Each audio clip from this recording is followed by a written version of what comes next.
Abdullah bin Muhammad al-Qaisi ad-Dimishqi as-Syekhul dari hadis bin Dimishqa lahu maulidun azimun fi ajza. Fi ajza itu artinya dalam beberapa jilid. Minha jami'ul athar fi maulidin nabiyyil mukhtar. Al-athar itu artinya al-ahadis. Jami'ul athar itu kumpulan hadis. Kemudian al-lafdzur ra'iqu fi maulidi khairil khalaiqi. Kemudian mauridus sadi fi maulidi al-hadi. Itu adalah beberapa kitab-kitab yang dikarang dan didedikasikan terkait dengan maulid Nabi besar Muhammad sallallahu alaihi wasallam. Wa kadzalika, demikian pula dengan al-iddia. Apa iddia itu? Tuduhan.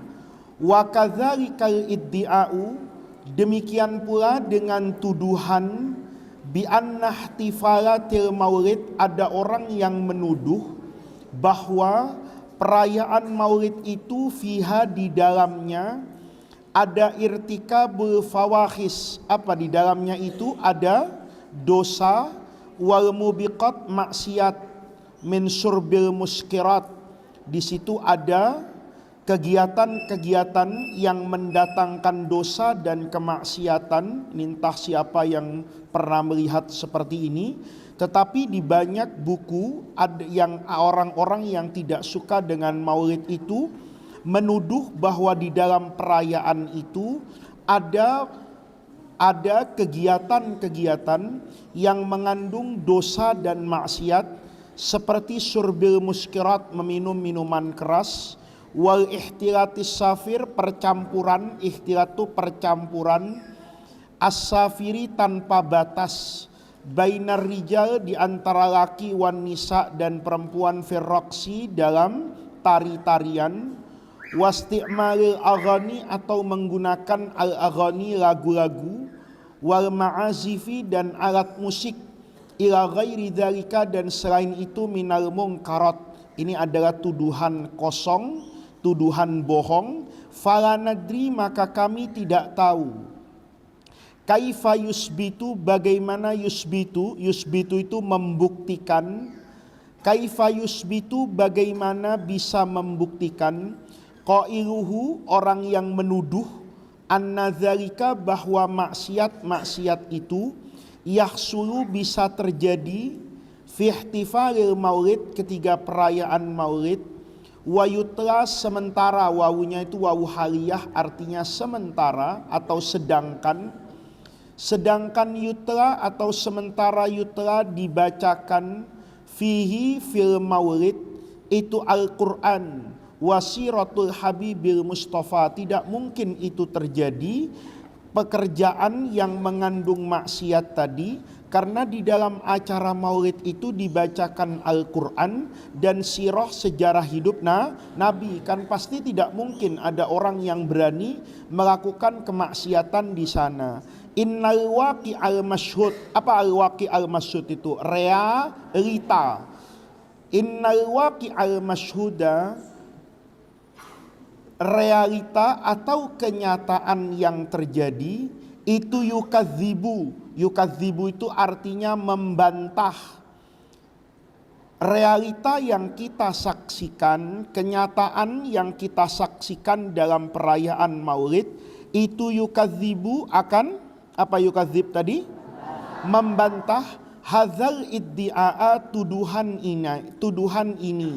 Fa innana, karena kami, lam naro, tidak pernah melihat, alamarid dahri. Apa alamarid dahri itu? Sepanjang zaman kita tidak pernah melihat apa-apa zakarohu, yang disebutkan oleh al-munkirun, orang-orang yang tidak suka, li amalil maulid, terhadap perayaan maulid ini, min anwa'il mungkarat, dari berbagai macam bentuk kemungkaran, fi hadhil ihtifalat, ada orang yang menuduh maulid itu banyak terjadi di dalamnya kemungkaran, yang kemungkaran tuduhan itu tidak pernah kita lihat sepanjang kita melihat perayaan maulid Nabi. Bal alan naqid itu sebaliknya. Bal alan naqidhi tamaman, bahkan sebaliknya, najidu fiha, kita temukan fiha fil ihtifalat, pada perayaan maulid Nabi kita dapatkan ihya'an. Apa ihya itu? Menghidupkan. Ihya itu menghidupkan kembali. Kita dapatkan ihya'an, menghidupkan kembali, lidzikra sirati khairil basar, menghidupkan kembali sejarah hidup khairil basar, manusia terbaik, artinya Rasulullah Shallallahu Alaihi Wasallam. Maulid itu sebetulnya kita sedang ingin menghidupkan kembali Rasulullah, menghadirkan kembali Rasulullah.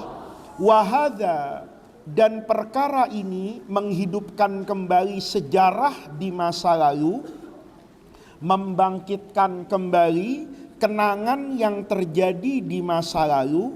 Itu adalah amrun masyru'un, perkara yang diperintahkan fil Islam, di dalam ajaran agama Islam. Apa contohnya? Mithlu a'malil haji, seperti pekerjaan-pekerjaan yang dilakukan dalam ibadah haji, allati aktsaruha, yang mayoritas pekerjaan itu sebenarnya adalah ihya'un, menghidupkan kembali, lidzikrayatin, kenangan, masyhudatin, kenangan indah di masa lalu, itu dihidupkan kembali oleh Allah melalui ibadah yang namanya haji. Apa contohnya? Fasa'yu, orang yang melakukan sa'i bainas syafa wal marwah. Itu kan sebetulnya agama Islam sedang menghidupkan kembali kenangan masa lalu. Ketika Ibunda Hajar ditaruh sama suaminya Nabi Ibrahim alaihis salam di kota apa itu? Mekah. Maka tatkala bekalan habis, anak ini mulai merintih dan menangis karena haus dan lapar. Ibunda Hajar kemudian sedang akan melakukan apa itu? Sa'i. Apa sa'i itu? Usaha. Kan sebetulnya sa'i itu usaha untuk mencari makan, usaha untuk mempertahankan hidup. Maka Bunda Hajar ngelihat, ini kita di Mekah nih nggak ada apa-apa, nggak ada siapa-siapa. Maka waktu itu kan ada dua bukit yang apa itu? Tinggi. Yang satu namanya Sofa, yang satu namanya Marwa. Maka Ibunda Hajar itu naik ke bukit Sofa. Kenapa naik ke bukit Sofa? Karena letaknya yang lebih tinggi. Mau ngapain itu? Mau memandang sekitarnya. Mungkin di sana ada pasar, mungkin di sana ada kehidupan manusia, mungkin di sana ada sumur, mungkin di situ ada sumber kehidupan. Beliau kan naik ke atas Sofa. Ternyata dari atas bukit Sofa beliau memandang sepanjang pandangan mata, yang terlihat cuma padang pasir, gurun sepi, tiada penghuni. Maka kata Bunda Hajar, oh mungkin dari sini tidak kelihatan. Dia ngelihat satu lagi bukit namanya Marwa. Maka naik ke Marwa, melihat sepanjang mata melihat, ternyata juga tidak ada apa-apa. Maka rasa penasarannya, kata Bunda Hajar, oh jangan-jangan di sana saya kurang apa ini? Kurang teliti. Maka beliau balik lagi kemana itu? Ke Sofa. Di Sofa melihat nggak ada lagi. Kemudian balik lagi kemana itu? Marwa. Diulangi berkali-kali dengan harapan, siapa tahu waktu beliau naik kembali ada rombongan orang, atau ketika beliau bergerak dari satu tempat ke tempat yang lain, itu akan kelihatan oleh orang lain. Tetapi kemudian kan yang terjadi tidak seperti itu. Mencari rezeki sumber kehidupan di antara Safa dengan Marwa, Allah keluarkan rezeki itu justru dari kaki anaknya Nabi Ismail yang menggerak-gerakkan, yang kemudian keluar air apa itu? Zam-zam. Jadi sebenarnya orang ketika mengerjakan ibadah haji itu sedang menghidupkan kembali sejarah di masa lalu. Sama kan dengan orang yang merayakan Maulid Nabi, membaca sejarah hidup Nabi itu seolah-olah ingin menghidupkan Nabi supaya hadir kembali akhlaknya, kata-katanya, ucapannya, perilakunya ke dalam kehidupan kita hari ini. Nah, kalau haji itu menghidupkan sejarah di masa lalu, itu diperintahkan di dalam agama, maka seharusnya secara logika orang yang merayakan Maulid pun nilainya akan sama dengan ibadah apa itu? Haji. Bukan berarti Maulid itu kayak ibadah haji, bukan.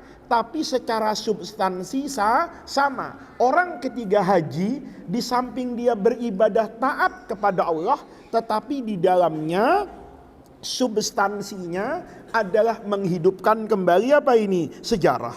Kemudian waromyul jimar, melontar apa itu? Jimar. Jimar itu jamak daripada jumroh. Agar manusia itu selalu ingat bahwa yang pantas dilempar, yang pantas dijadikan musuh itu adalah setan, bukan temannya. Terus temannya dilempari apa itu? Batu. Terus kalau bermain sepak bola Persija sama Persib, kemudian begitu selesai marah dilempari batu, salah. Karena musuh manusia itu yang sejati adalah setan.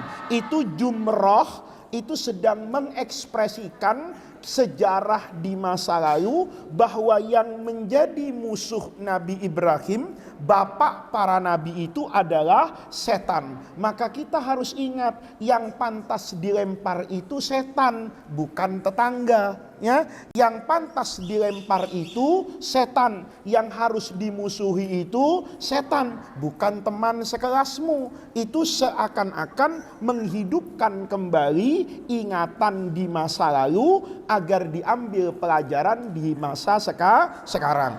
Kemudian apa itu? Wadzabhu bimina, menyembelih binatang di mana itu? Di Mina. Nanti kamu mudah-mudahan bisa haji, ya. Ngelihat Mina. Mina itu manhar. Manhar itu tempat menyembelih apa itu? Binatang. Supaya kamu ingat bahwa untuk membuktikan cinta kepada Allah, seorang Nabi Ibrahim harus mengorbankan anak yang paling dia cintai.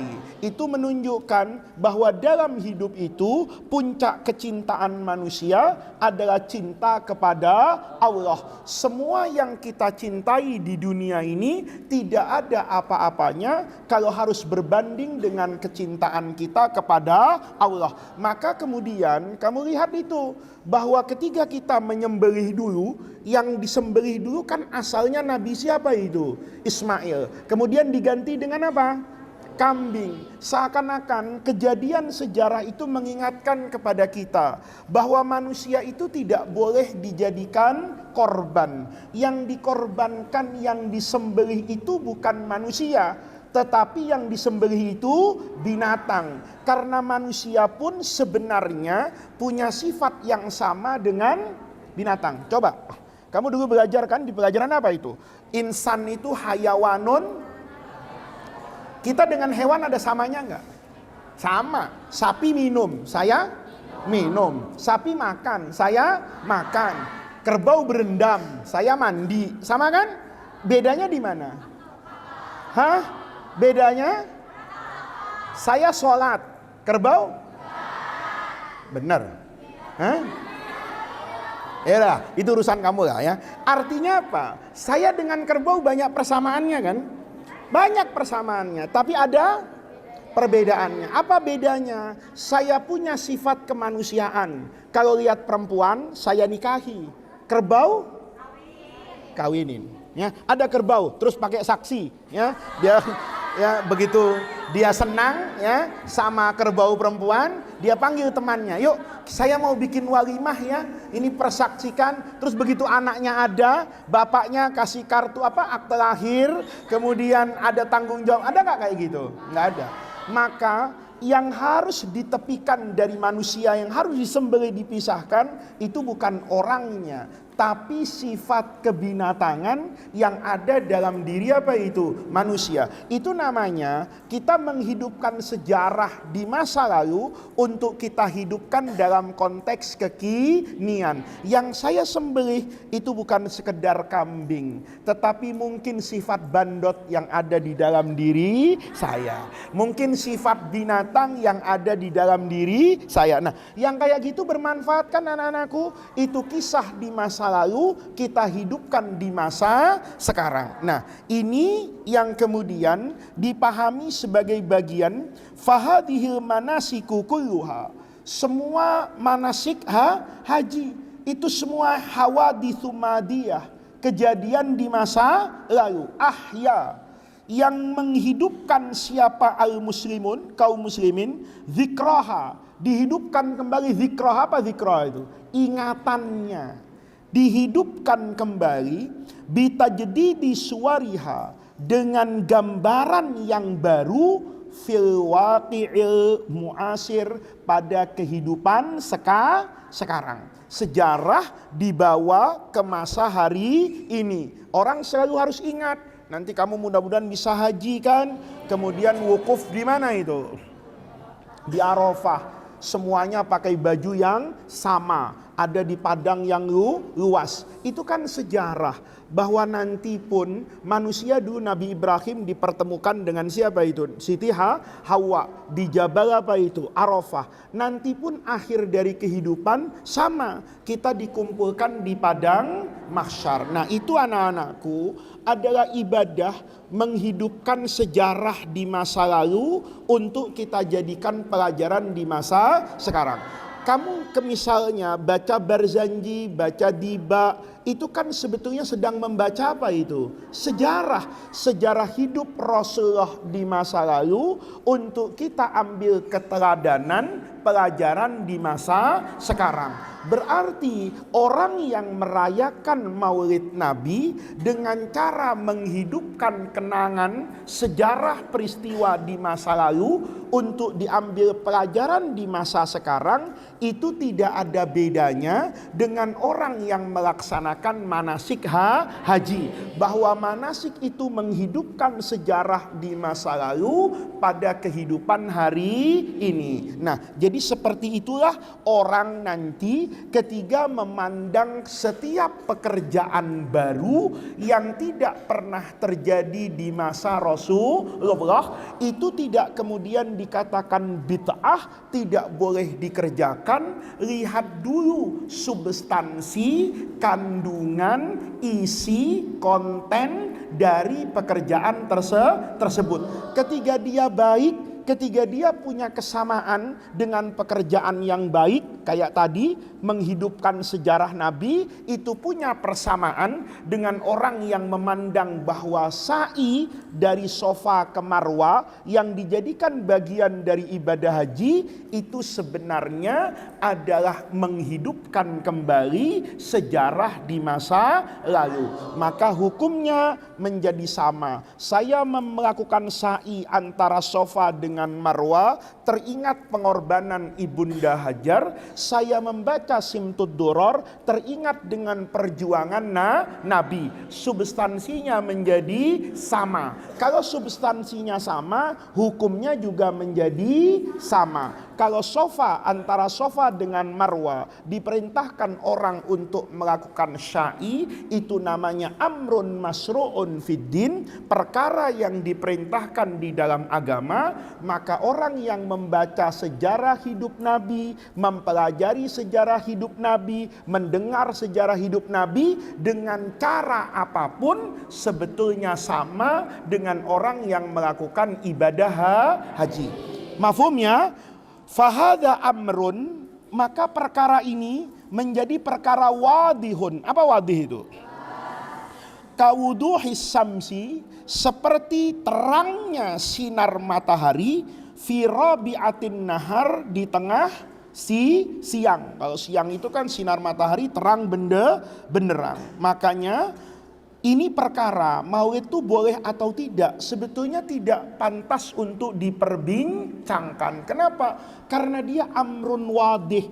Kalau dulu kita melakukan ibadah haji dengan niatan menghidupkan sejarah untuk diambil pelajaran, sama dengan kita merayakan maulid itu juga membaca sejarah Nabi untuk diambil pelajarannya. Qala ta'ala, lihat, Allah subhanahu wa ta'ala berfirman, wa kullan, dan masing-masing dari mereka, nakussu, apa kisah itu? Cerita. Kalau nakusu, kita menceritakan, alaika, kepadamu ya Rasulullah, min amba'ir rusul. Nih lihat, Nabi Muhammad dulu juga diceritakan sama Allah kisah-kisah Nabi sebelum Nabi Muhammad. Untuk apa? Sebagai sesuatu nusabbitu, yang kami bisa kokohkan, bihi, dengan yang kami ceritakan kepadamu itu, min amba'ir rusul, kami bisa menguatkan, mengokohkan fuadaka, perasaanmu. Nabi dulu kan sedih, gimana nggak sedih? Nabi dimusuhi oleh Abu Lahab, oleh Abu Jahal. Siapa mereka? Paman dan keluarganya. Sama Allah diceritakan bahwa Nabi Ibrahim pun dimusuhi sama keluarganya. Bahwa Nabi Nuh itu, orang yang paling menentang Nabi Nuh itu siapa? Anaknya Kan'an. Begitu Nabi Nuh itu, kamu tahu ceritanya kan? Disuruh Allah bangun apa itu? Kapal. Tapi di atas apa ini? Di atas gunung.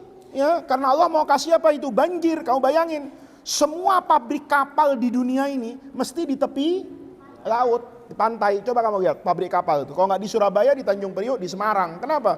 Dia bangun pakai rel kan. Nanti kapalnya tinggal diapakan tuh? Didorong masuk ke laut. Kalau di Gunung Salak gimana cara bawanya? Maka Allah itu nyuruh Nabi Nuh, kamu bangun perahu di atas gunung. Katakan, babe gue udah sarap nih, ya kan? Nggak laku jadi nabi. Gila, bikin perahu di atas. Paham kamu? Yang menghina pertama kali siapa itu? Anaknya. Begitu jadi, hujan itu mulai apa ini? Turun. Begitu kapal ini jadi, ya, sama Nabi Nuh itu Allah perintahkan, Nuh, bawalah semasing-masing dari binatang itu sekelompok, bawa ayam, ya semuatnya. Ayam yang lain nggak apa-apa, tapi harus ada yang dibawa, yang lain mati nggak apa-apa. Nanti kambing, supaya nanti tetap ada keturunannya. Jangan sampai ada satu binatang nggak kebawa di kapalnya Nabi Nuh, nanti dia hilang dimakan banjir, nggak punya anak keturunan. Gajah bawa, jangan banyak-banyak, 5 saja, ya. Kalau gajahnya 500 tenggelam nanti kan gitu. Bawa gajah 5, kan gitu kan. Bawa sapi, bawa semua itu. Dari semua asnaf al-hayawanat, semuanya sudah apa ini? Masuk ke kapalnya Nabi Nuh. Hujan mulai apa itu? Deras. Begitu hujan mulai deras, banjir mulai apa itu? Naik. Dipanggil nih anaknya itu. Itu namanya cinta bapak kepada anak. Segila-gilanya anak, dia tetap anaknya. Nabi Nuh ini tahu kalau anaknya ini bangor banget. Tapi tetap rasa kasih sayang, sudah dihina, bapak gila, bapak ndak laku jadi nabi, bapak ndak ada muridnya. Ya iya toh, Nabi Nuh itu berdakwah 1000 tahun, muridnya cuma 50. Kau buka, kalau pakai statistik, ya 1000 bagi 50 keluar angka 20. Jadi Nabi Nuh itu buka pendaftaran murid baru 20 tahun, muridnya 1. Kau bayangin, kalau kamu 20 tahun muridnya 1, pensiun kamu jadi guru, iya kan? Nabi Nuh itu sabar, cuman 50 itu. Begitu kayak gitu, anaknya itu bapak ini stres bapak.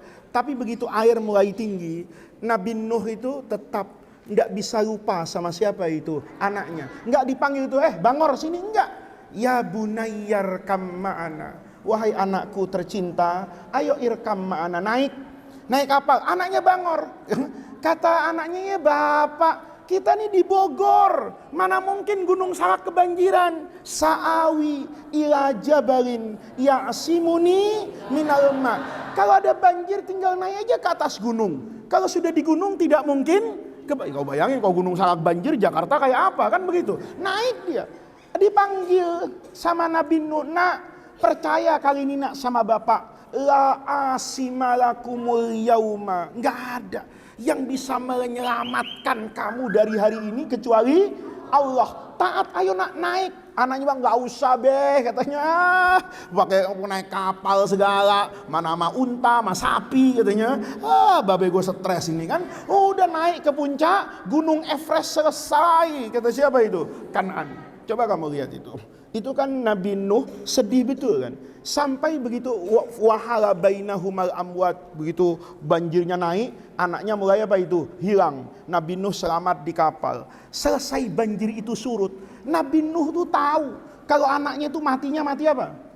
Mati kafir, menentang bapaknya, menentang Nabi, tapi tetap dicari. Begitu banjir surut, yang pertama kali dicari siapa itu? Anaknya. Dapatkan itu, mati tenggelam, kafir. Itu Nabi Nuh tuh masih ngomong kepada Allah, "Innahu bani." Ya Allah, sebrengsek-brengseknya ini kan anak saya ya Allah. Masa saya ke surga ini ke neraka? Tapi Allah katakan gak ada urusan Nuh.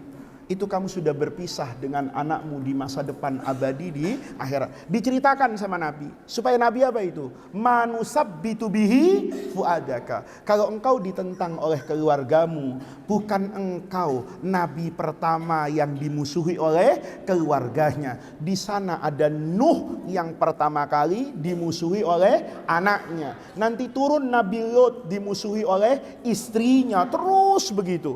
Itu diceritakan. Nah, ketiga cerita-cerita ini ada manfaatnya enggak? Ada. Ketika kita maulid Nabi, kita sedang bercerita tentang siapa? Nabi. Ada manfaatnya enggak? Ada.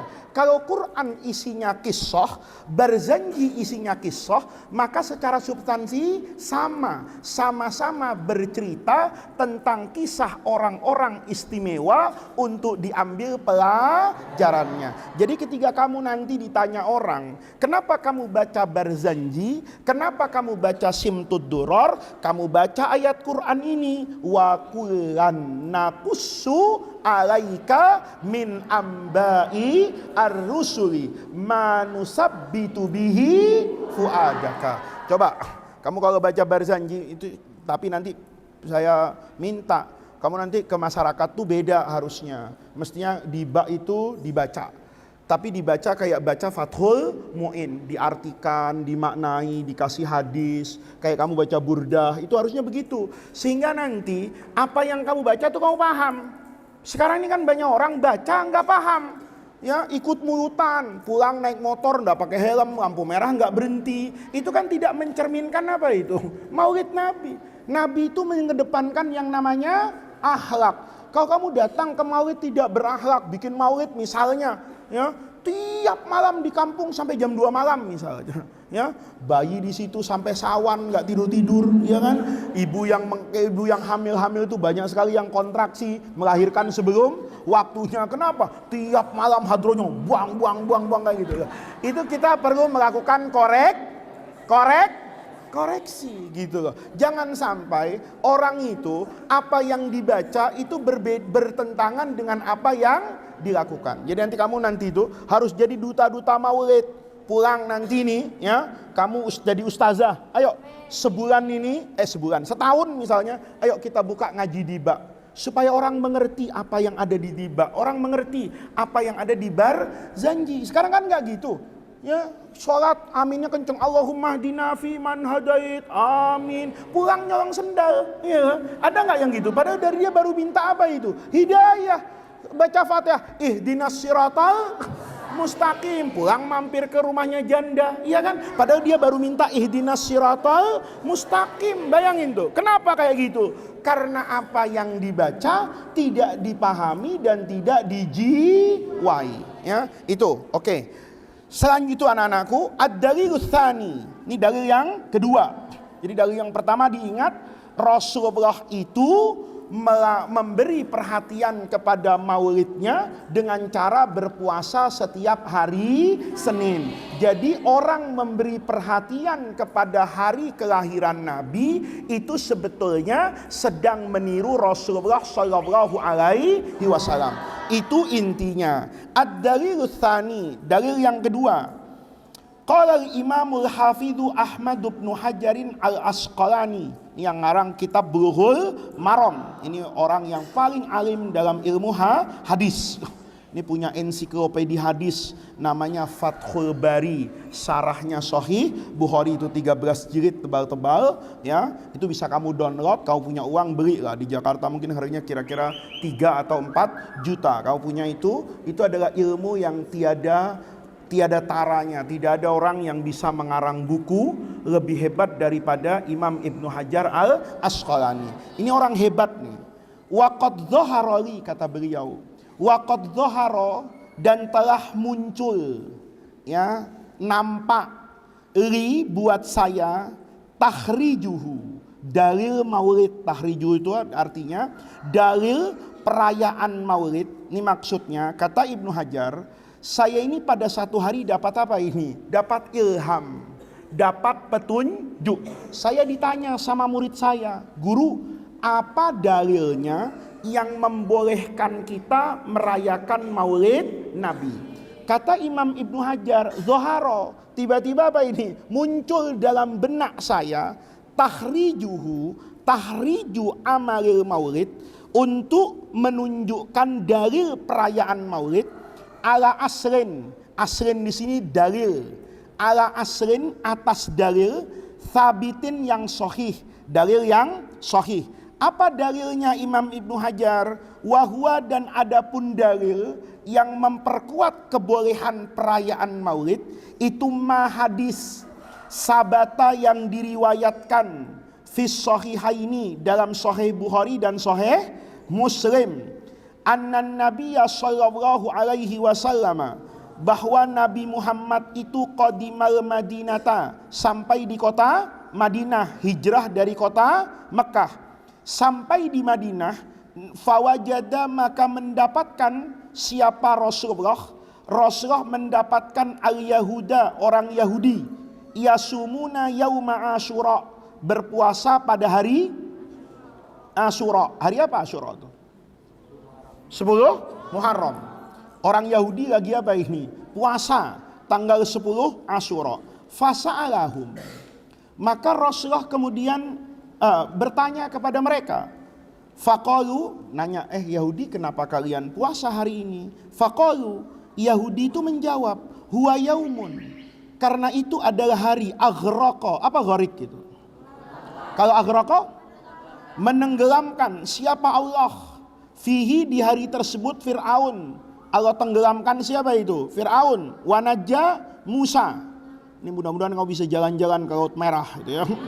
Dari Mesir ke Jaziratul Arab, di situ tempat di mana Nabi Musa dikejar sama Firaun, ya. Begitu lari Nabi Musa salah lari itu, ya. Tapi kalau sama Allah beres urusannya, ya kan? Nabi Musa dikejar sama siapa itu? Firaun. Mestinya larinya kemana? Ke gunung. Namanya perang grill, ya. Kalau di gunung kan bisa ngumpet-ngumpet. Lari ke pantai. Nabi Musa ini dimarahin sama siapa ini? Sama anak buahnya ini. Begitu, kan anak buahnya ikut aja. Kan malam itu keluarnya dari Memphis itu, dari Mesir itu keluar malam. Kata Nabi Musa, Allah perintahkan kita keluar. Ini tidak mungkin, ini Firaun sudah merajalela ini. Kita suruh pindah ke Palestina. Kata murid-muridnya, ayo ikut. Tapi kita dikejar. Ya tenang, kata Nabi Musa. Lari ke pantai Nabi Musa ini. Ya tanah yang terbuka. Pasti kalah anak-anakku, ya. Karena kalau sudah terbuka, itu yang menang yang paling apa ini? Paling kuat. Kayak tentara Amerika itu masuk ke Irak, masuk ke Afghanistan. Kalau perang udara, itu 3 hari semua dunia pasti takluk sama Amerika. Kenapa? Karena kekuatan senjatanya. Tapi begitu selesai perang udara, masuk tentara darat, itu urusannya lain. Orang di Irak bisa ngumpet tentaranya, tahu di mana sungai, mana tempatnya. Tentara Amerika mungkin tidak punya pengalaman yang cukup. Dia masuk Afghanistan, mungkin pansernya nggak bisa lewat, harus naik kuda. Sementara orang Afghanistan, kudanya sudah apa ini? Terlatih di sana, maka butuh waktu yang panjang. Itu namanya strategi militer. Kalau sudah perang darat, ajak ke tempat yang apa ini? Yang banyak bukit, pohon, sungai, sehingga kekuatan itu akan berimbang. Kekuatan tentara yang modern itu akan berhadapan dengan pengalaman penduduk lokal yang menguasai apa ini? Menguasai daerah. Sehingga perangnya panjang di Afghanistan itu. Tentara Amerika butuh 2 lebih sampai 3 tahun untuk menaklukkan Afghanistan. Dia butuh bertahun-tahun untuk menaklukkan Irak. Kenapa? Karena perang gerilya. Kata umatnya Nabi Musa, kenapa ke laut Musa? Ngomong di Quran itu, inna lamudrakun. Kalau gini ya mati kita. Fir'aun ada di belakang. Nah, lihat nih. Keyakinan kepada Allah yang maha itu penting. Nabi Musa itu begitu dikatakan, inna lamudrakun. Jawabnya singkat, kalla, nggak mungkin.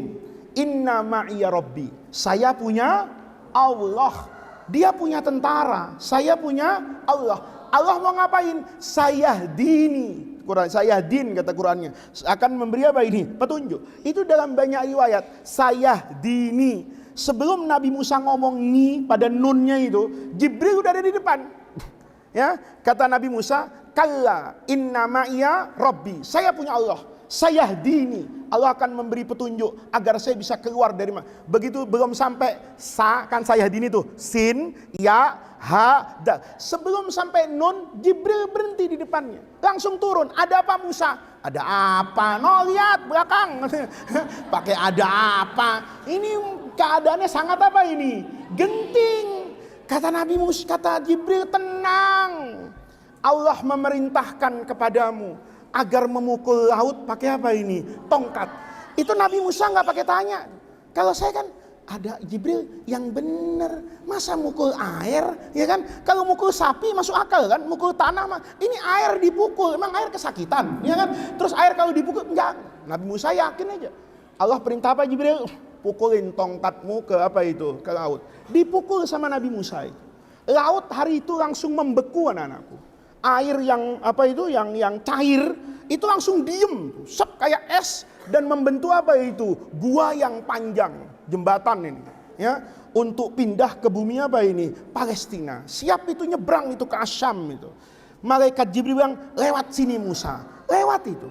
Orang itu ya karena iman kepada, kamu bisa bayangin ya, laut yang dalam kayak gitu, airnya tuh berhenti mendadak kayak es gitu. Serat dipukul sama tongkatnya Nabi Musa. Maka terjadi apa ini? Lobang yang panjang. Daratan itu ternyata dekat, kata Jibril, lewat situ Musa. Selesai. Fir'aun itu bukan raja goblok gitu. Begitu sampai di depan itu, ngelihat Nabi Musa lewat, Fir'aun tuh ngerem. Kenapa? Dia udah belajar berkali-kali kalah sama Nabi Musa kan?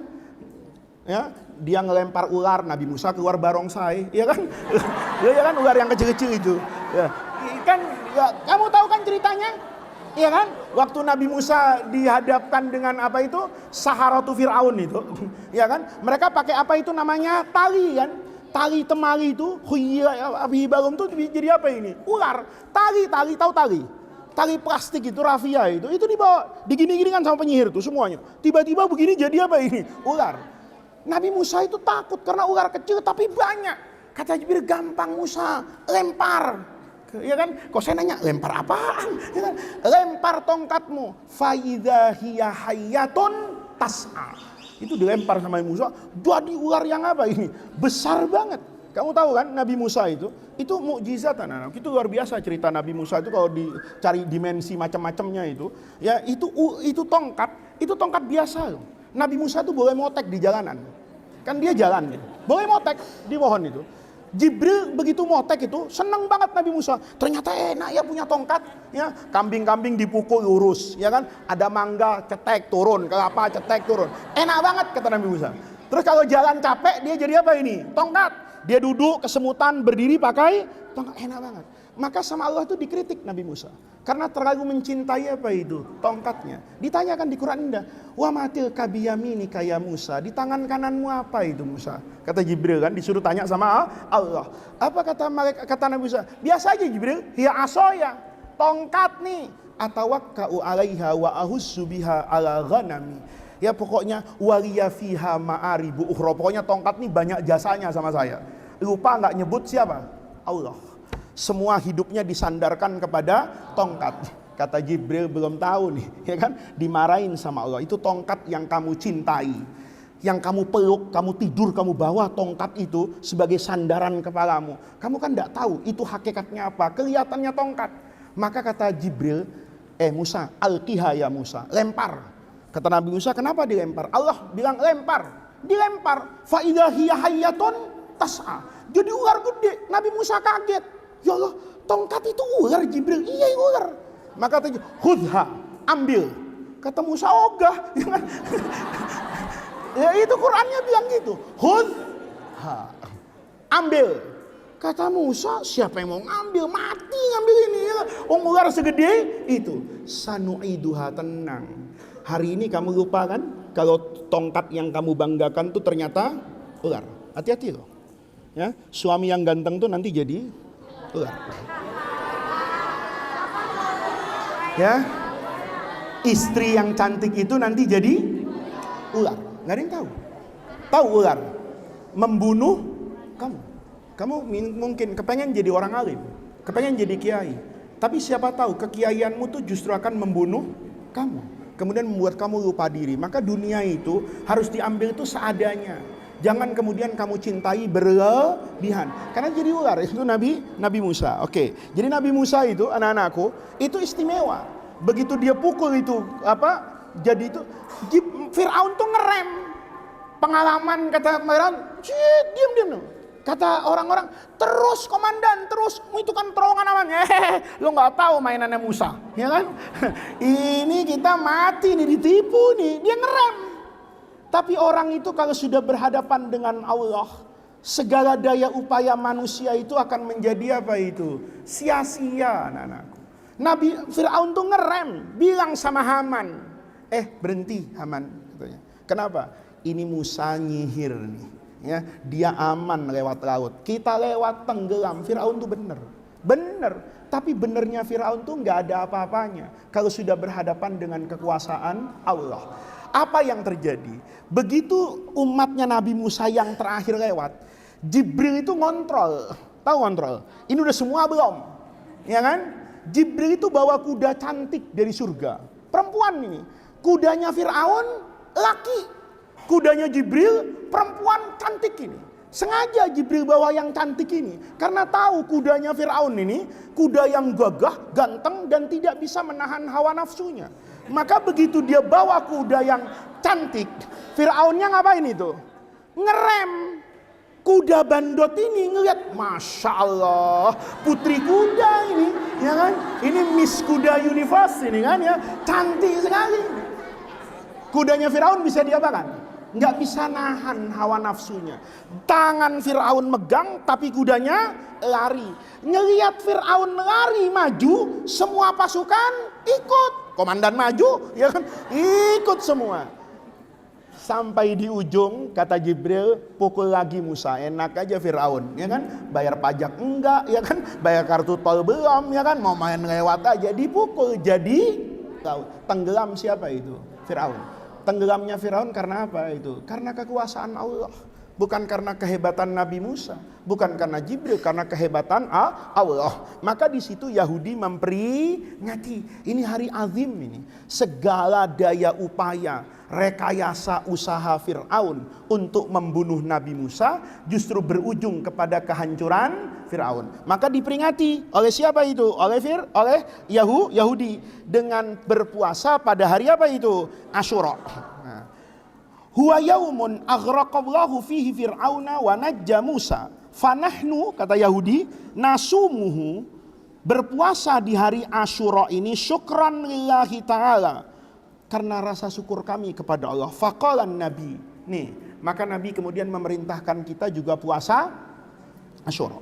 Nahnu, kami, aula bi Musa, lebih utama daripada kalian bi Musa, untuk memberi penghormatan kepada Nabi Musa. Karena saya, kata Nabi Muhammad, datang itu untuk menjaga, melestarikan dan menyempurnakan syariatnya Nabi Musa. Itu Nabi Muhammad bilang. Jadi kami itu lebih utama untuk memperingati itu karena bagian dari syariat Islam itu pasti ada syariat apa itu? Yahudi. Pak Kiai kan sering ngajar kamu itu.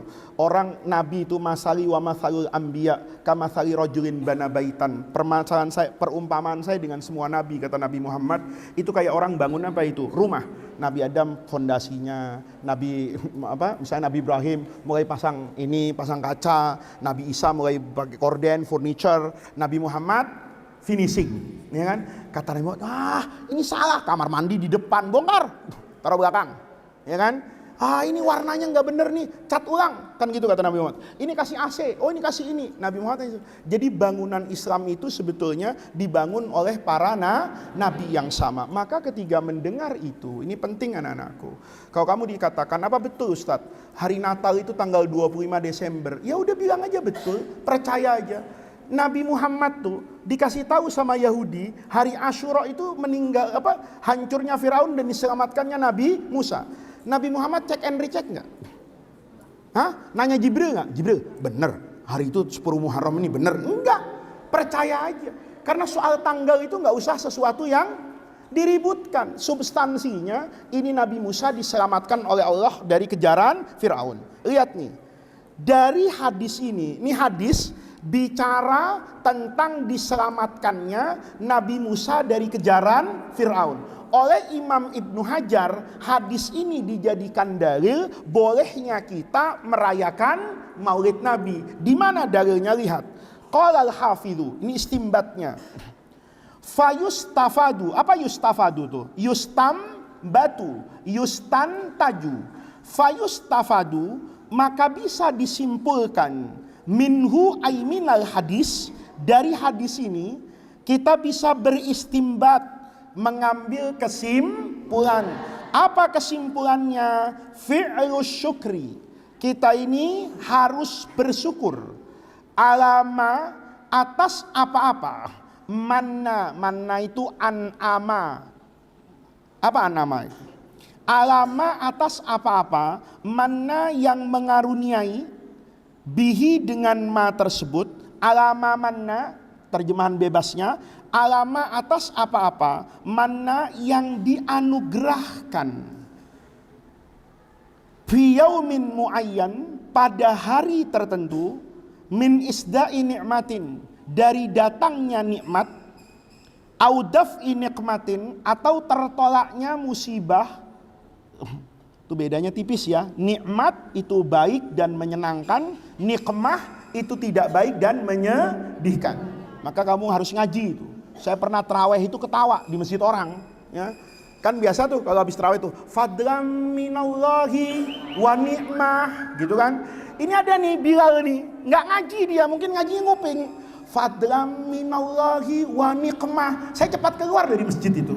Kenapa? Ya kalau wa ni'mah roboh ini masjid nanti, ya kan. Saya nggak mau itu. Banyak orang itu yang ngajinya itu karena apa itu? Denger, nggak boleh kamu. Ya, jadi kalau kamu baca, dengar apapun syair atau kamu harus cari tulisannya kayak apa. Nggak boleh baca maulid itu kayak dengar banyak itu. Yang kalau baca doa itu kadang-kadang orang sudah dialimkan orang, ditokohkan orang, tapi secara bahasa Arab itu salah karena dia modalnya modal denger, ya.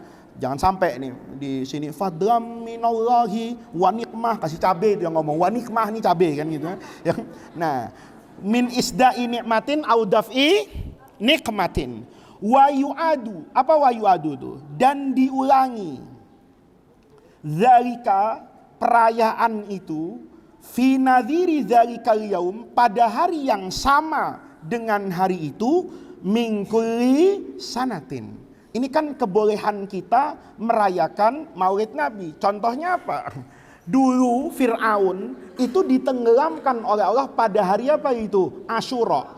Maka kemudian Yahudi ini berpuasa setiap hari Asyura. Padahal hari Asyura ini kan bukan hari Asyura yang sudah tenggelam Firaun kan. Ini hanya pengulangan. Bahwa dulu 10 Muharram, sekarang 10 Muharram. Tahun depan 10 Muharram, tahun depan 10 Muharram. Itu diulangi terus menerus itu. Sebagai perayaan. Maka kata Imam Ibnu Hajar, saya bisa mengambil kesimpulan bolehnya kita mensyukuri nikmat Allah yang dikaruniakan kepada kita pada hari tertentu, kemudian kita peringati setiap hari tersebut sepanjang masa. Jadi kalau dulu Nabi lahirnya 12 Rabiul Awal dulu, kemudian sekarang 12 Rabiul Awal, tahun depan 12 Rabiul Awal, dan begitu seterusnya. Itu merupakan kesimpulan dari hadis. Sebagaimana Yahudi puasanya setiap Asyura, maka saya boleh saja mengulangi kegembiraan saya dengan kelahiran Nabi setiap bulan Rabiul Awal.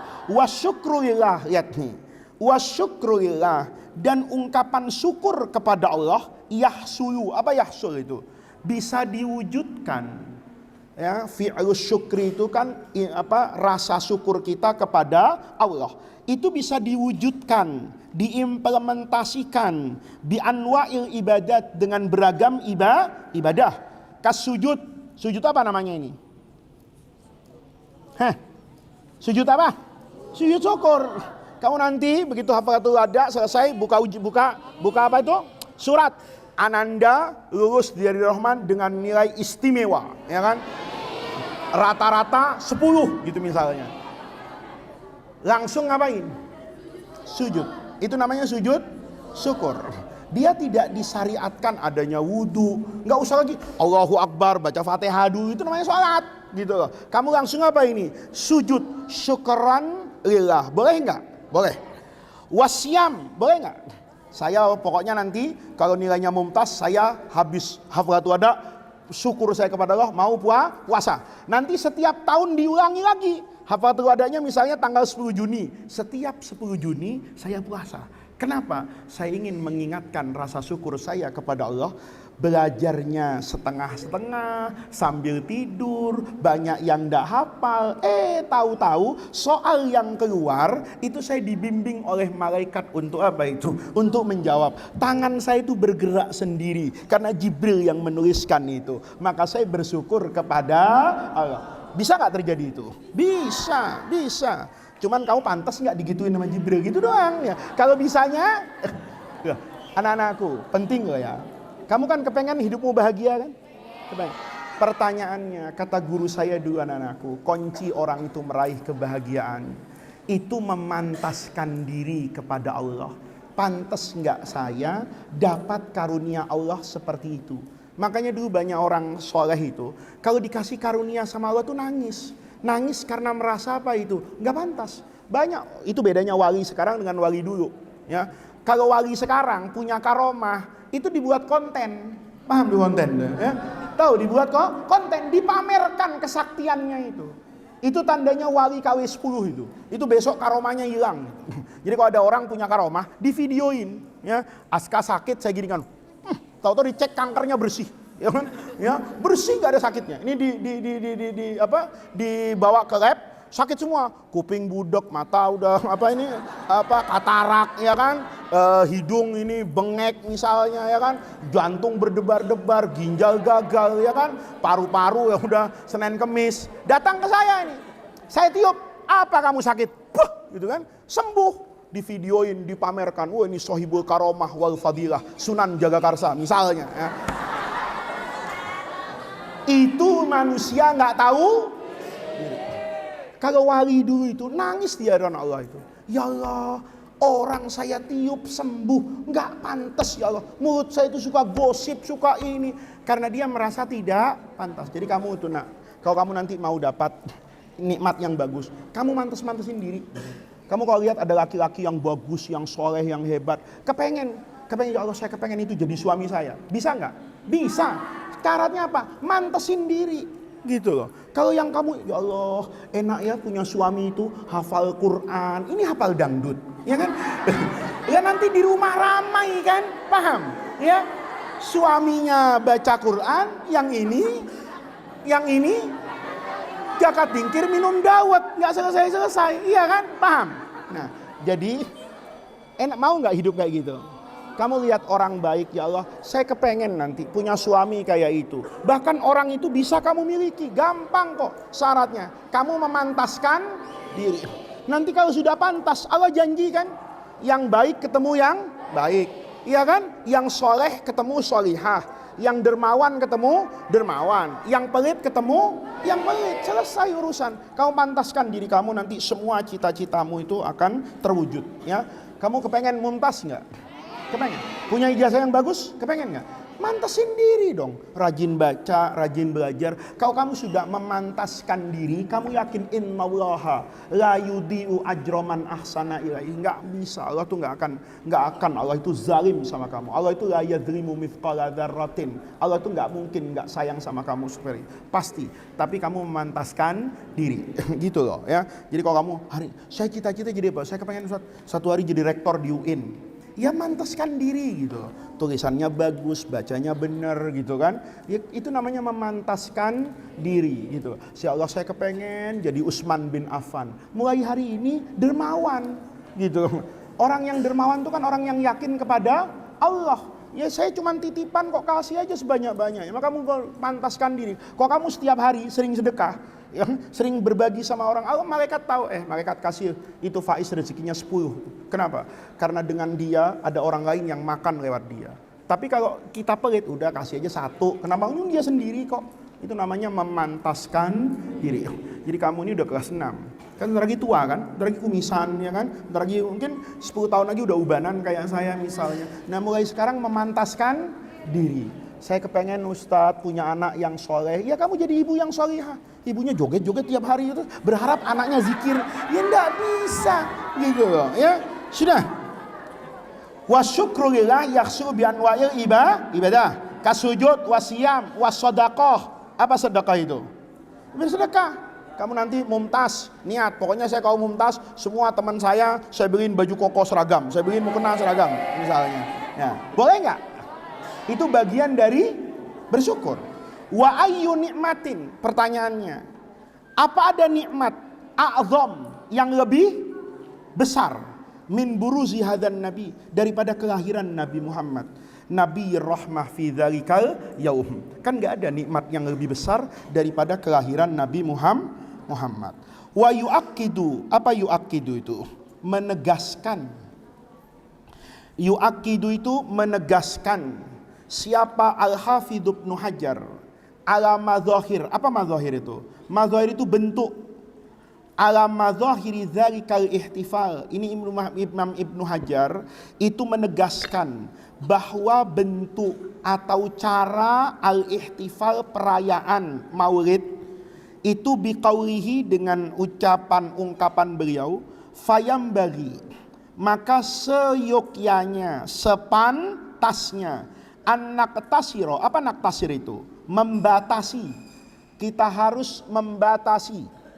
Fihi ay fi amalil maulid. Kalau mau bikin maulid Nabi itu harus kita batasi alama atas satu bentuk pekerjaan yufhamu yang bisa dipahami minhu dari amalil maulid, pekerjaan tersebut, asyukrulillah, syukur kepada Allah, min nahwi, dari contoh-contoh taqaddama dzikruhu yang sudah disebutkan tadi, minat tilawah, baca Quran, baca barzanji, itu kan sedang mengungkapkan kegembiraan kelahiran Nabi. Wal it'am, ngasih orang makanan, wa insyadu sayin, atau mendendangkan, mengumandangkan, syai'in, beberapa, minal madaih, puji-pujian, an-nabawiyah, puji-pujian kepada Nabi. Al-muharrikah, apa muharrikah itu? Apa harokah? Kalau muharrikah? Yang menggerakkan, yang memberikan spirit lil qulub, buat hati kita, ila fi'lil khairi, kepada pekerjaan yang baik, memberikan spirit kita untuk mendorong kita melakukan perbuatan yang baik, mendengar cerita Nabi, wal amali lil akhirah, dan berbuat untuk kepentingan akhirat. Wa makana mubahan, dan apa-apa makana mubahan, dan apa-apa yang hukumnya mubah, bihaisu yaqtadi surur, apa-apa yang hukumnya mubah, yaqtadi itu yang melambangkan, menggambarkan, mencerminkan, sama asurur, kegembiraan, bidzalikal yaum, dengan hari itu, fala ba'sa, maka tidak apa-apa, biilhaqihi, untuk dikaitkan, bihi dalam perayaan Maulid Nabi. Kayak kamu misalnya nanti ada guru TK, ya kan? Muridmu murid TK, semuanya sehat-sehat, giginya nggak ada yang sakit. Begitu 12 Rabiul Awal, ustazahnya beli silver queen yang panjang itu. Yang kemudian muridnya diapakan? Dikasih, satu-satu dikasih. Muridnya kan nanya, kenapa ibu kok ngasih kami coklat? Jawab, karena hari ini hari kelahiran Nabi. Saya girang betul dengan kelahiran Nabi. Girangnya saya ungkapkan dengan memberikan coklat. Kamu nanti jadi ustadz yang kaya misalnya. Begitu 12 Rabiul Awal, santri putranya dikumpulkan, semuanya kasih sarung sama baju koko sama sorban, ya kan? Ditanya, Pak Kiai ada apa ini, kok bagi-bagi apa ini? Baju koko, sorban dengan sarung. Oh iya, hari ini adalah hari kelahiran Nabi. Saya bergembira dan bersyukur bahwa saya menjadi umatnya Rasulullah. Rasa syukur ini saya ungkapkan dengan berikan kamu sarung, berikan baju kamu koko, supaya nanti sholat berjamaah dengan pakaian yang baik. Boleh nggak kayak gitu? Boleh. Ya mudah-mudahan kamu semua jadi orang kaya. Fahadzal kalamu minal hafidh ibni Hajarin. Maka penjelasan kalam, perkataan, penjelasan dari Imam Ibnu Hajar. Biwasnihil ilmi. Al-wasnul ilmi itu kapabilitas keilmuannya. Beliau itu orang yang sangat berilmu. Wa makanatihi, kedudukannya bainal ulama. Itu yashrahu, melapangkan, menggembirakan sudurona, dada kita, artinya perasaan kita. Itu menggembirakan hati kita semua.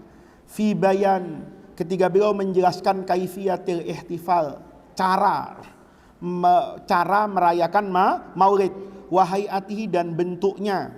Artinya kata Ibnu Hajar, dulu Nabi itu puasa. Kamu sekarang memperbanyak sholat, boleh. Kamu mengumpulkan orang, dengarkan nasihat, cerita tentang Nabi, hukumnya juga boleh. Kamu berbagi makanan, itu juga hukumnya boleh. Ini perkataan Ibnu Hajar, itu melapangkan dada kita. Wa yaruddu, dan akan membantah bimantikin salim. Apa mantikin salim itu? Dengan logika yang lurus, logika yang sehat. Alaman, ini merupakan bantahan, alaman kepada orang yaddai yang menyatakan bi annan nabiyya, bahwa Nabi Muhammad sallallahu alaihi wasallam i'tana itu memperhatikan biyaumi maulidihi, dengan hari kelahirannya itu Nabi memberi perhatian bisyam, dengan puasa kan? Wan nasu, sementara orang kebanyakan hari ini yahtafiluna, merayakan itu bil ijtima, dengan kumpul-kumpul, wal a'mal, dan pekerjaan allati lam yaf'alhan nabi, yang tidak dikerjakan oleh Nabi. Itu nggak masalah. Nabi nggak pernah baca barzanji, Nabi nggak pernah misalnya ngumpulkan orang pada hari kelahirannya kemudian dikasih nasi kebuli. Kita pakai nasi kebuli, kita pakai barzanji, boleh nggak? Boleh, karena ini sudah dijelaskan oleh para ulama. Asal pekerjaan itu bisa dipahami sebagai bagian ungkapan rasa syukur dan kegembiraan, maka itu boleh diapakan itu? Dilakukan.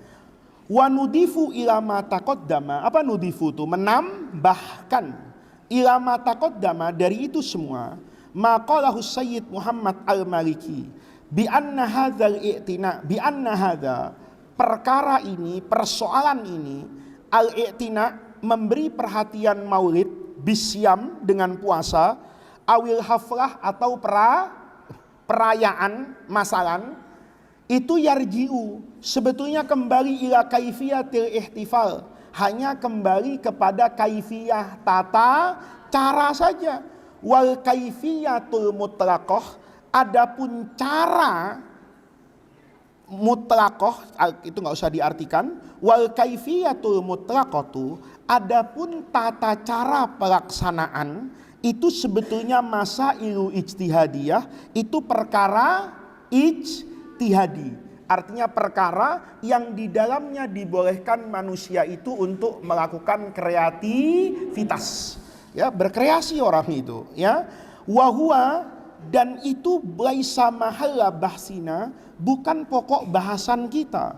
Li'anna mahallal bahsi, Karena pokok pembahasan kita huwa mas'alatul i'tina, masalah perhatian, memberi perhatian bidzikra maulidihi, ketika mengingat hari kelahiran Nabi. Hal sabata, apakah itu ada dalilnya? Amla, apa tidak ada? Ternyata ada dalilnya. Buktinya tadi Nabi Muhammad berpuasa di hari Senin. Adapun puasa, merayakan maulid, mauidhah hasanah, memberi hadiah, ngasih makan orang, itu cuman perkara apa itu? Teknis. Sebetulnya intinya adalah ungkapan rasa syukur tadi itu, ya. Oleh karena itu di sini dikatakan amma kaifa tana, adapun bagaimana bentuk perhatian tersebut, wa kaifah tamma, bagaimana kita membuat acara, fahadha maftuh, itu perkara yang terbuka, lil ummati, buat umat, bihasbi ijtihadihim, sesuai dengan ijtihad mereka, wa wijhati nadharihim, apa wijah nadhar itu? Sudut pandang, wa ahwalihim, dan keadaan mereka masing-masing. Kamu lihat di sini, wal amthilatu, dan adapun contoh alal umuril ijtihadiyati, atas perkara-perkara yang dibolehkan di dalamnya melakukan ijtihad, allati thabata asluha, yang hanya ditetapkan asluha dalilnya, wa turikat, apa turikat itu? Dibiarkan apa kaifiyatuha, tata caranya, wahai atuha, dan bentuknya, lil ummati, ditinggalkan, dibiarkan, diserahkan, lil ummati, kepada umat. Itu amsilahnya, contohnya, asyaratun, ada puluhan, balmi'atul masail, ada banyak di dalam agama ini yang hanya berbicara pokok apanya itu, dalilnya. Adapun tata cara untuk melaksanakan itu diserahkan kepada kreativitas masing-masing orang. Itu namanya perkara yang tidak diurus oleh Allah secara teknis. Contohnya apa? Kayak maulid Nabi itu. Perintahnya adalah mengingat karunia Allah yang besar. Apa karunia Allah yang terbesar? Ya diutusnya Rasulullah. Adapun tata cara rasa syukur itu, ya tentu bisa berbeda caranya. Ada orang yang puasa, ada orang yang berbagi makanan. Itu cuman sekedar masalah teknis. Contohnya apa dalam agama? Banyak. Ya'ti fid darajatil ula. Contoh pertama misalnya Al-Quran. Al-Quran itu kan secara umum Allah perintahkan inna nahnu nazzalna dzikra wa inna lahu. Quran itu diapakan sama Allah? Dijaga. Tapi cara penjagaan Quran itu kan beda-beda. Nanti kita lihat di sini. Contohnya adalah Al-Quranul Karim. Alladzi la yahtarifu ahadun, yang tidak seorang pun berbeda pandangan. Fi fadlihi, terkait keistimewaan Quran. Wa fadli hifdihi, dan keistimewaan, keutamaan menghafal Quran. Wa syaraf, kemuliaan. Ta'allumihi, mempelajari Al-Quran. Wa ta'limihi, dan mengajarkan Al-Quran. Wassual, pertanyaannya sekarang, hal hunaka, apakah dalam kaitan dengan Al-Quran, hunaka itu artinya terkait fil Quran, itu ada kaifiyatun, tata cara, au tariqah, metode, labudda, yang harus minitibaiha, yang harus kita ikuti, fisabili nasyrihi, ketika ingin nashr. Apa nashr itu? Menyebarkan Quran. Wa ta'limihi, atau mengajarkan Quran. Wa hifdhihi, atau menghafalkan Al-Quran. Ada caranya tertentu? Enggak. Al-jawabu zahirun, jawabannya zahir, wadih banget. Yashhadul waqi', yang bisa kita lihat dalam kehidupan hari ini. Min zuhuril ma'ahid, ada ma'had tahfidhul Quran. Pertanyaannya, kamu pernah dengar kan ada pesantren tahfidz Quran? Di dalam pesantren itu hanya dilakukan penghafalan Al-Quran. Saya mau tanya, zaman Nabi ada tahfidzul Quran enggak? Ada pesantren Quran? Enggak ada. Al-Madaris, sekolah-sekolah Al-Quran. Nanti kamu bisa itu di Madinah itu ada Kulliyatul Quran, ya. Itu khusus belajar Al-Quran. Itu di Maroko juga ada. Itu kan enggak ada zaman Nabi. Wal jam'iyat, apa jam'iyat tuh? Kumpulan. Kayak kamu tuh hari apa tuh? Ada namanya Jam'iyatul Qurra. Zaman Nabi ada nggak Jamiatul Qurra? Nggak ada. Tapi Jamiatul Qurra itu dalam rangka melestarikan apa itu? Quran kan? Dengan adanya Jamiatul Qurra, maka akan banyak qori-qori Quran. Maka itu sesuai dengan perintah Quran, inna nahnu nazzalna dzikra wa inna lahu lahafidun. Dulu zaman Nabi, Quran itu dijaga di mana itu? Di alam pikiran para sahabat, di otaknya sahabat. Qurannya ditulis pun kau belajarkan di kelas 5 di Tarikh Tasyri' itu ditulis di mana itu? Pelepah kurma, di kulit binatang, di batu. Kau bisa bayangin? Kalau Quran sampai hari ini masih ditulis di batu, saya bilang kelas 6, nanti ke masjid bawa Al-Baqarah, kamu bawa truk, ya kan? Ya iya, kenapa? Karena masih ditulis di atas apa itu? Batu. Nah, sekarang kamu nulisnya di mana? Bukan cuma di kertas, mungkin di HP. Pertanyaannya, Quran di HP ada nggak zaman Nabi? Nggak ada. Apa kemudian nggak boleh? Ya boleh aja. Karena itu hanya terkait dengan urusan apa itu? Teknis. Kamu lihat di sini. Ada jam'iyah, kayak jam'iyah kumpulan. Ada asyahadat. Orang ngasih apa itu? Ijazah. Sebagai bukti, oh ini hafal Quran, oh ini qori Quran. Dengan adanya ijazah itu kamu punya keinginan kan? Ya Allah, teman saya punya ijazah itu, saya juga punya, kepengen punya. Maka orang berlomba-lomba untuk menghafal Quran. Karena orang berlomba-lomba menghafal Quran, maka Qurannya terjaga. Paham anak-anakku? Wan nadawat, ada seminar, misalnya musabaqah. Zaman Nabi ada nggak MTQ? Hah? Kata Nabi hadiahnya surga, nggak ada, ya kan? Hadiahnya digendong Jibril misalnya, nggak ada. Sekarang ada nggak MTQ? Kenapa ada MTQ? Supaya orang semangat ngapalin Quran, supaya orang semangat bagus-bagusan baca Quran. Itu kan nggak ada zaman Nabi. Wal musabaqat itu musabaqah wa jawaizuha, ada hadiahnya lagi. Ya, orang yang bisa hafal Quran 30 juz bisa pergi haji misalnya. Nabi kan bisa mestinya. Ayo sahabatku, siapa yang hafal Quran nanti ikut saya Isra Mi'raj misalnya, ya kan? Ke Sidratil Muntaha misalnya. Kan enggak ada itu. Wantishar, apa intishar itu? Tersebarnya atas jilat rekaman Al-Qur'an alal hasibil ali. Apa hasib ali itu? Komputerisasi Al-Qur'an. Dulu zaman Nabi enggak ada. Wal ijhatil hadisah. Apa ajhiza itu? Alat teknologi al-hadisah modern. Quran hari ini kan ada di mana-mana, iya kan? Kalau orang sekarang mau belajar Quran itu bahkan nggak butuh apa itu guru. Ada Quran tajwid yang tersambung kepada apa itu? Kepada teknologi. Gunnah, contohnya apa? Itu bunyi. Kan berarti Ustadz tajwid sebentar lagi nggak laku itu, ya kan? Kenapa? Karena sudah kalah sama teknologi. Zaman Nabi ada nggak? Nggak ada. Boleh nggak hari ini? Ya boleh. Kenapa? Karena itu cuman kaifiyah, tata cara. Intinya, tujuannya inna nahnu nazzalna dzikra wa inna lahu lahafidun. Ya, kadzalika at-tafannun. Apa funun itu? Seni. Seni. Wa kadzalika demikian juga dengan seni rupa. Fi ikhraj. Ketiga, mencetak. Ikhraj itu mencetak Al-Qur'an. Tabaan, bentuk cetakannya. Quran beda-beda kan? Dulu zaman saya SD, Quran tuh jelek banget cetakan Indonesia. Kertasnya itu kertas koran. Kalau dibaca lama-lama tangan itu hitam. Ya, karena tintanya apa itu? Luntur. Hari ini kamu lihat Quran, itu menarik kan? Ada warna-warni tajwidnya, yang idhar begini, yang idhom begini, tulisannya itu namanya at-tafannun, ya. Zaman Nabi ada nggak kayak gitu? Nggak ada. Quran sekarang tuh dilihatnya aja enak. Ada Quran di Saudi itu, bahkan pinggirnya itu dikasih sepuhan apa itu? Emas. Ya kan? Dikasih sepuhan emas. Kertasnya itu tebal dari bambu. Kemudian pinggirannya itu dikasih hiasan kayak begini itu. Bahan tintanya itu dari apa itu? Perak. Bayangin anak-anakku, Qurannya segini itu, ya mungkin harganya bisa 30 juta. Kenapa? Karena sepuhan ada emasnya, ada peraknya. Ya. Mudah-mudahan kamu nanti punya suami, kamu dikasih hadiah waktu nikah Quran yang kayak gitu, ya kan? Ya, itu Quran yang begitu mahal. Ya, ada sajadah juga kayak gitu. Ya, nggak apa-apa sih kalau punya asal begitu dibaca langsung masuk surga kan, nggak apa-apa. Ya kan? Nah itu anak-anakku, ya. Tabaan itu bentuk cetakannya. Wawarokon tadi yang saya bilang kertasnya. Kertas Quran sekarang kan indah-indah itu.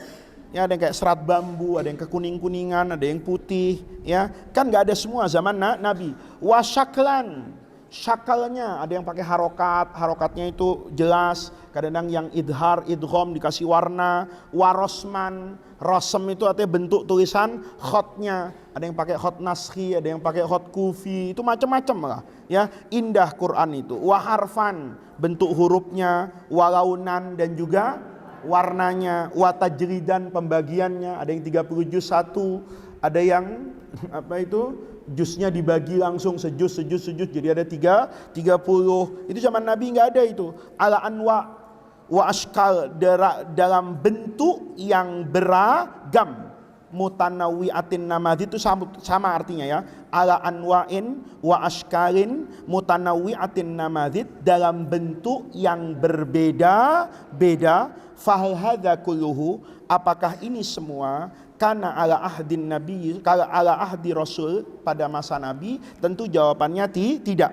Fal ihtifalu, maka perayaan bimaulidin nabi sallallahu alaihi wasallam bikaifiyatihi, dengan cara hari ini, wa hayatihi, dan bentuknya hari ini, wa illam yaf'alhu man sabaqona, sekalipun itu tidak dikerjakan oleh orang-orang sebelum kita, fakathirun, maka banyak sekali, mimma naf'aluhu, dari apa yang kita kerjakan hari ini, lam yaf'alhu, juga tidak dikerjakan oleh orang sebelum kita. Tidak semua yang tidak dikerjakan oleh sahabat itu tidak boleh kita kerjakan. Tidak harus semua yang kita kerjakan ini ada contohnya di masa lalu, tidak harus. Apa buktinya? Kamu lihat, wahiyya hujjatun, wahiyya, dan itu, bahwa tidak semua yang tidak dikerjakan orang sebelum kita itu tidak boleh tidak kita kerjakan, itu adalah hujjah, dalil.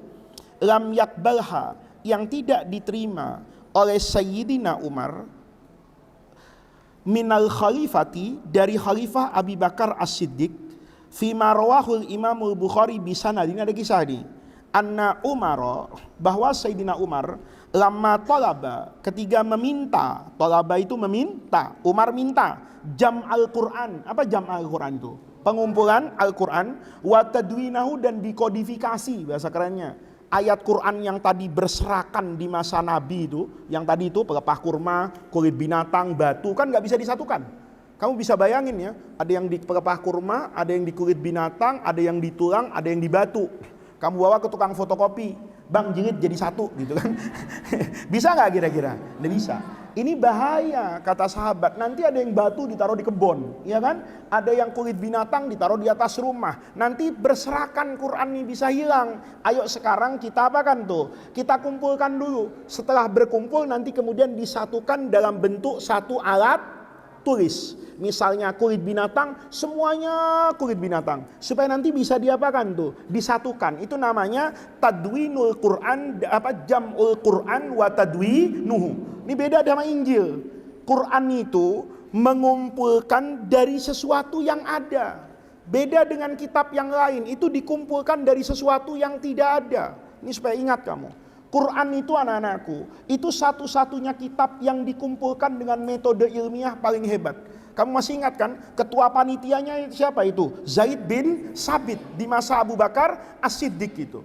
Maka Zaid itu ngumpulkan beragam orang. Ada orang yang punya tulisan Quran, ada orang yang punya hafalan Quran. Yang punya tulisan dibeda-bedakan. Mana yang kutabul wahyi, penulis wahyu resmi. Mana orang yang menulis Quran itu bukan karena perintah Nabi, tapi karena kesadaran sendiri. Dikumpulkan tuh dua kelompok. Kata Nabi ini, kata Zaid, sekretaris Nabi di sini, masyarakat umum di sini. Ayo, siapa yang punya tulisan Al-Fatihah? Saya kumpulkan nih. Dicocokkan, tulisannya sama enggak? Bismillahirrahmanirrahim, alhamdulillah, sampai oke, sama. Al-Baqarah, itu bukan pekerjaan ringan loh. Itu kalau kepalanya ngeliatin tuh diketek sampai Monas denger itu, ya kan? Gimana? Al-Baqarah dilihat satu-satu. Alif lam mim, alif lam mim. Ya kalau yang punya tulisan 100 orang kan lumayan itu. Sama. Zaid itu sama. Zalikal kitab, sama. Satu Quran. Maka selesai di sini, belum selesai anakku. Tapi Zaid punya dokumentasi Al-Quranul Maktub yang disepakati oleh ribuan orang. Namanya mutawatir. Nih, disimpan sama Zaid. Oke, cocok? Ya, ini tulisan Quran yang kita sepakati. Ambil satu kesepakatan, diikat sama Zaid. Cari, ini yang lebih rumit lagi. Siapa yang punya hafalan Quran? Angkat tangan. Saya 30 juz. Saya juz 30 doang. Nyingkir loh, ya kan? Sekarang yang 30 juz depan. Saya 10. Saya 20. Saya 2 juz, dikumpulin tuh. Oke, sekarang kita mau ngapain nih? Juz pertama Al-Baqarah. Siapa yang punya hafalan Al-Baqarah? Saya. Ayo baca ayat pertama, Alif Lam Mim. Kamu terus dzalika sama semua. Oke, ini Al-Baqarah ya, yang dulu dibaca sama Nabi, sama semua anak-anakku. Nggak ada yang enggak, bukan begitu, nggak ada perdebatan itu. Itu cuma sekedar apa itu? Tahqiq, meyakinkan bahwa Al-Baqarah Al-Mahfud yang dihafalkan sama. Selesai itu ada perwakilan nih. Orang yang hafalan Qur'annya bagus, diambil sama Zaid 20 orang. Nih 20 kumpul ya. Sekarang buka lagi itu Quran yang diapakan tuh, yang ditulis. Dia melakukan al-muqabalah baina ma hufidha fis sudur wa ma kutiba alas sutur. Paham anak-anakku? Dibaca nih. Ayo. Sekarang yang hafal Quran ngadep ke sana. Dia nggak boleh ngelihat tuh. Dia baca Bismillahirrahmanirrahim. Yang ini ngikutin. Oh bener sampai 30 juz. Itu namanya kodifikasi Al-Quran. Itu jasanya siapa itu? Sayyidina Umar. Yang minta pertama kali itu Sayyidina Umar ibn Khattab. Ya. Maka kemudian faqala Abu Bakrin ini.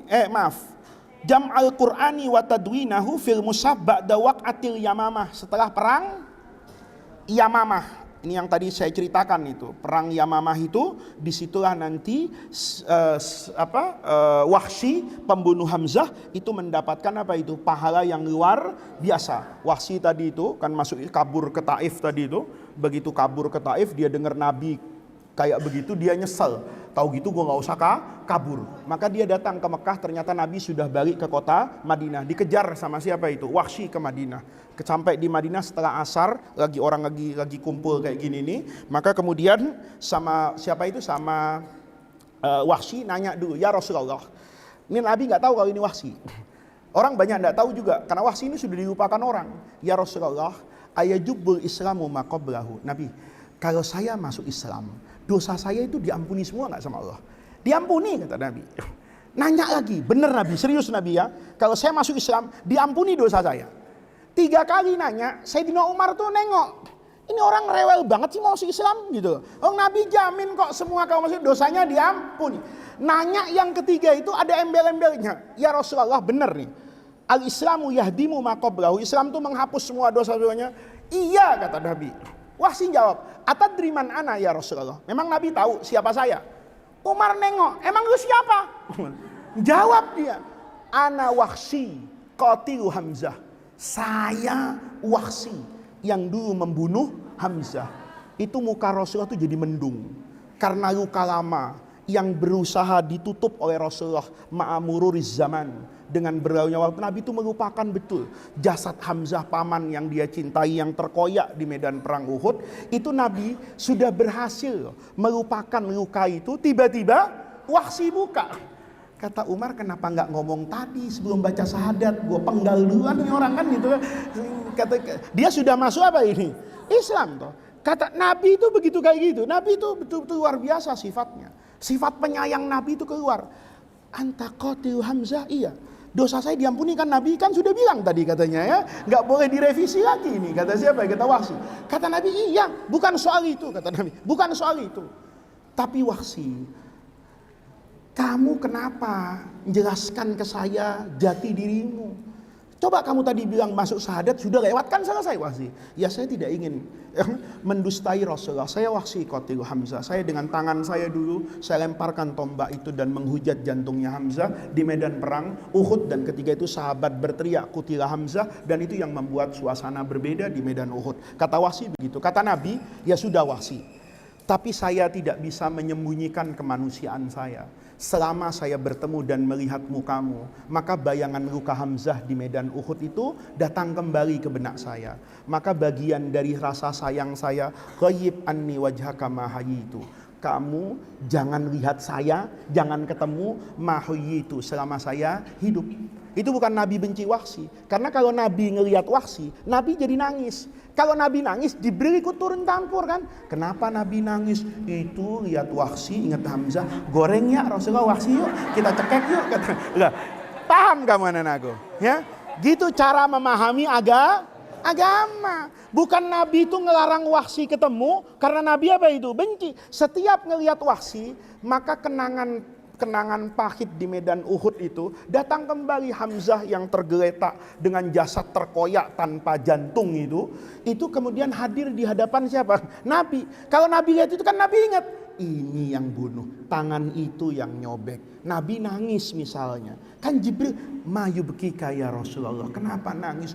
Ini Wahsy ingat Hamzah. Oh, gua potek ya Rasulullah ya kupingnya ya. Kan gitu. Selesai urusannya Wahsy itu. Maka semenjak itu kata Wahsy, saya janji ya Rasulullah, saya selama hidup saya tidak akan bertemu hidup dengan Rasulullah. Sampai kapan? Sampai Rasulullah wafat. Begitu Rasulullah wafat, Wahsy datang paling depan, di depan jenazahnya Nabi, dia cium Rasulullah. Tibta hayyan wa mayyitan ya Rasulullah. Engkau betul-betul orang yang indah dalam hidup dan dalam wafatmu. Dicium sama Wahsy. Karena dia tidak pernah bisa dekat dengan siapa itu? Rasulullah. Dia cium, dia peluk, dia pulang ke rumahnya. Dia lihat tombak itu. Bencinya luar biasa. Gara-gara lu, ya kan? Gue bunuh Hamzah, gue dapat nggak bisa dekat sama Nabi. Gara-gara lu. Maka sama Wahsy itu dia pendem itu yang namanya apa itu tombaknya, dia nggak mau lagi lihat ya. Sama dengan Nabi nggak mau lihat Wahsy, dia nggak mau lihat tombak, digali tanah itu ya, tombaknya ditaruh di dalam. Sampai perang ini anak-anakku, Yamamah Musailamatul Kazzab yang mengaku apa itu Nabi. Lihat anak-anakku, orang tuh nggak boleh berputus asa dari rahmat Allah. Jangan pernah vonis orang jahat itu dengan kejahatannya dia pasti penjahat, belum tentu anak-anakku. Orang yang jahat itu bisa jadi orang baik. Sebagaimana orang baik itu punya masa lalu yang tidak baik, orang jahat pun punya harapan mendapatkan masa depan yang baik. Kalau kamu selalu menistakan orang karena kejahatannya, berarti kamu tidak seperti Nabi Muhammad.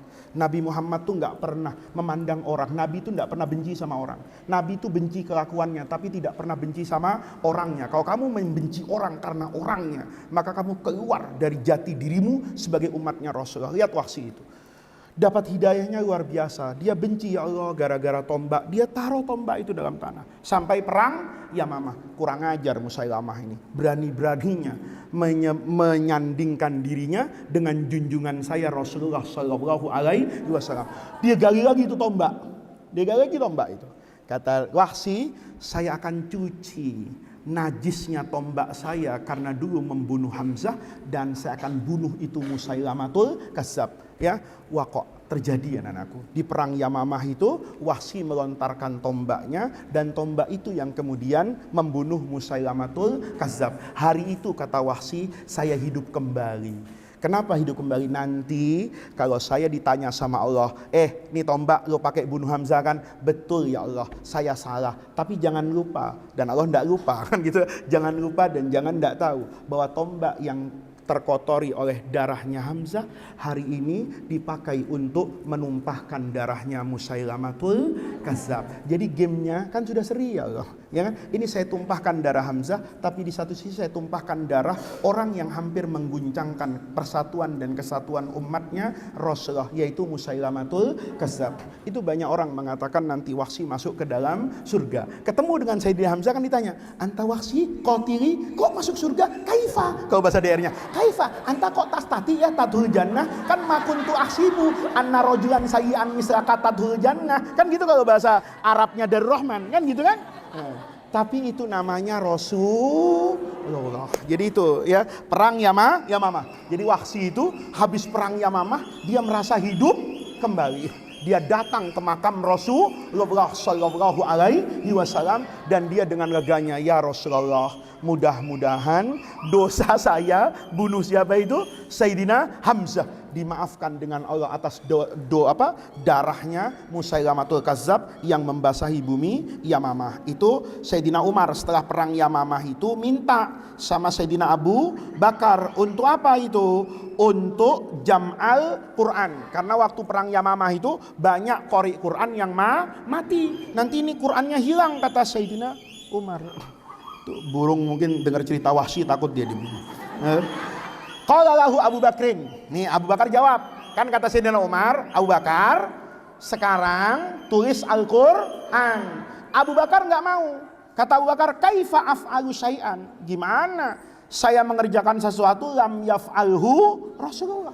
Nabi kan enggak pernah ngumpulkan Quran. Nabi kan enggak pernah nyetak mushaf. Bagaimana saya melakukan satu pekerjaan yang tidak dikerjakan oleh Rasulullah? Faqala Umar, huwa wallahi khairun. Betul, Nabi tidak pernah mengerjakan itu. Tapi mengumpulkan Quran disatukan dalam satu bentuk tulisan wallahi khairun, itu bagus.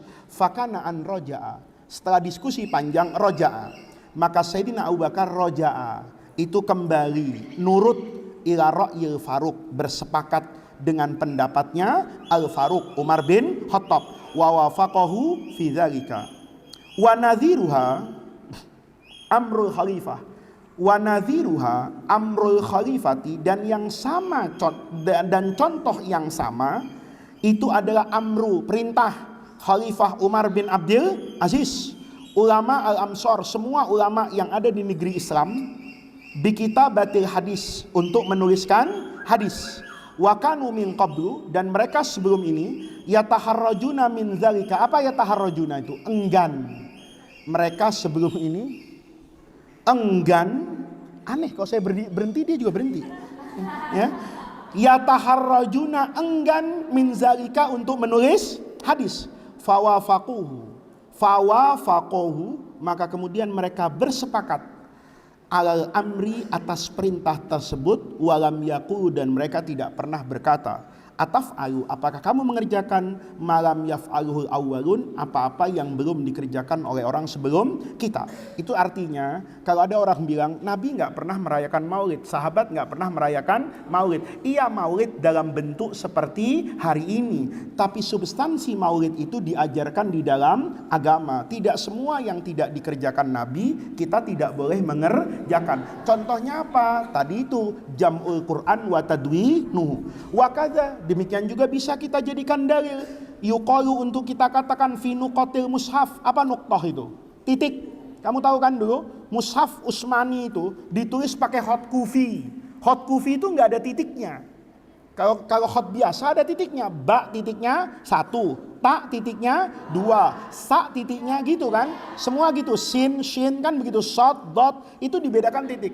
Hot kufi itu nggak ada titiknya. Maka dulu orang yang punya Quran itu bacanya tetap harus dibimbing sama orang yang hafal. Kenapa? Nggak ada titiknya. Ini kataba apa kasaba? Nggak bisa dibaca. Kenapa? Ini fatabayyanu apa fatasabbatu? Nggak tahu, karena nggak ada titiknya. Maka kemudian untuk memudahkan kita, Quran itu dikasih titik. Wasyaklihi, apa syakal itu? Harakat, i'rab. Dulu Quran itu nggak ada harokatnya. Kau bayangin baca Quran kayak baca Fathul Mu'in. Waduh, dikelilingi Jibril kamu, ya kan? Wa ihdasul maharib, mihrab. Mihrab di masjid itu dulu nggak ada zaman Nabi. Wal ma'adzin, menara. Ya, zaman Nabi masjidnya nggak pakai menara. Zaman kamu pakai menara. Mihrab, tahu mihrab tuh? Di bagian depan masjid itu tempatnya imam. Itu dulu nggak ada. Sekarang kita supaya rapi, kita buatkan mihrab, kita buatin tempat adzan. Walam yakun dzalika kulluhu fi ahdi sayyidil anbiya'i wal mursalin. Nanti kita lanjutkan habis asar ya. Habis asar kamu ngaji di sini ya. Pokoknya sekarang sehari dengan saya ya. Soalnya sebentar lagi kamu ujian, saya masih mau terbang kemana-mana ya. Jadi hari ini sehari dengan kamu ini harus selesai ya. Kalau nggak selesai asar, habis maghrib. Pokoknya sekarang one day sama kamu ya. Nanti habis asar kamu sini, tar lo kasih tahu sama anak kelas 1 yang biasa pakai ngaji di sini, suruh ngaji di masjid. Apa kita yang di masjid? Enggak. Ya, mereka yang di masjid, kamu di sini ya. Ingat, habis asar boleh pakai seragam, boleh pakai sarung, yang nggak boleh pakai lama, ya kan? Ya, pokoknya habis asar langsung ke sini. Assalamualaikum warahmatullahi wabarakatuh.